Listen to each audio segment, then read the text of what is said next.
President Trump is publicly pressuring Attorney General Pam Bondi to prosecute his political enemies.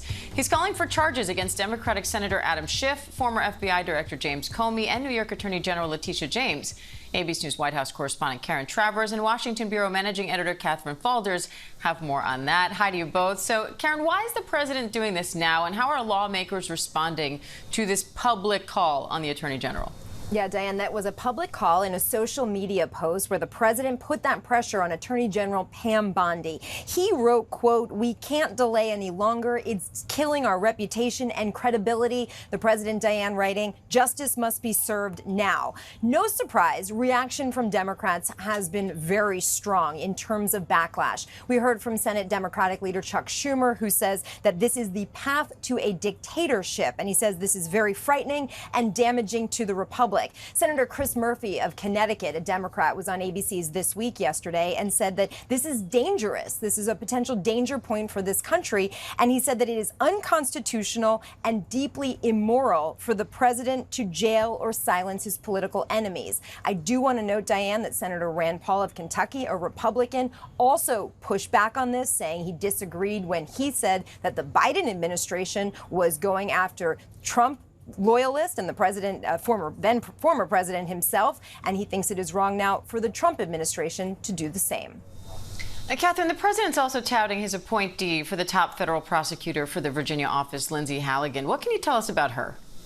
Yeah, so Linsey Halligan is currently, Diane, a special assistant to the president. She was one of Trump's former defense attorneys in the classified documents case only in the very beginning when that was going on, of course, down in Florida. So she has very little prosecutorial experience. I'm not sure if she's really ever prosecuted a case. Her background is dealing with insurance claims in Florida. So it's very clear what the president is trying to do here. He's trying to put somebody in this office who will do his bidding for him. And to Karen's point, pointing out what Rand Paul said, of course, what the Democrats are saying, but even behind the scenes at Trump's DOJ, the senior leadership of the Department of Justice, all Republicans who he appointed, and some of his former defense attorneys were very against Trump's decision to put Linsey Halligan leading this office, leading arguably one of the most important prosecutors' offices in the country, charged with dealing with the nation's most sensitive secrets, the bulk of the terrorism and espionage cases. So it's a significant deal here to see actually what she's going to come in and do, especially because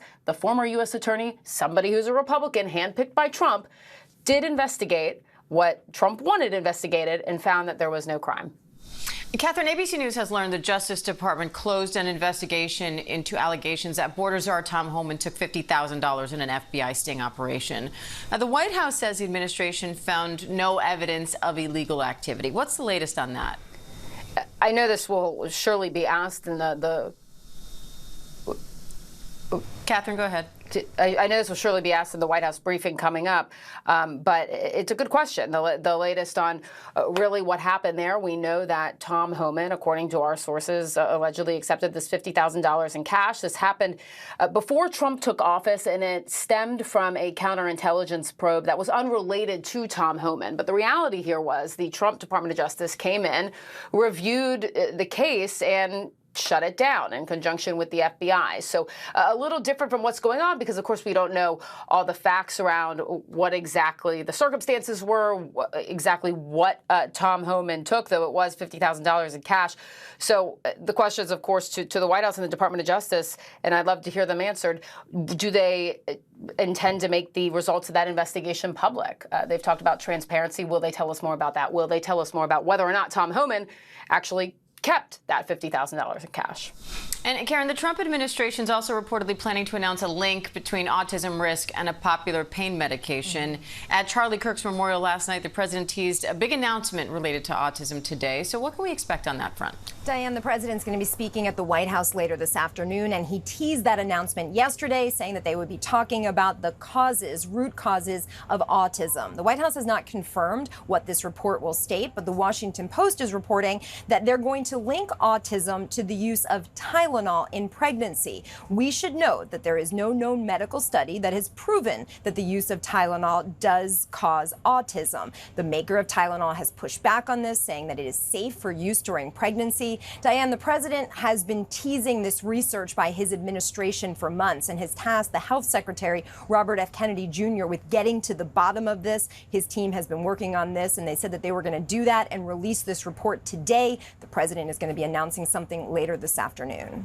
All right, Karen Travers, Katherine Faulders, thank you both.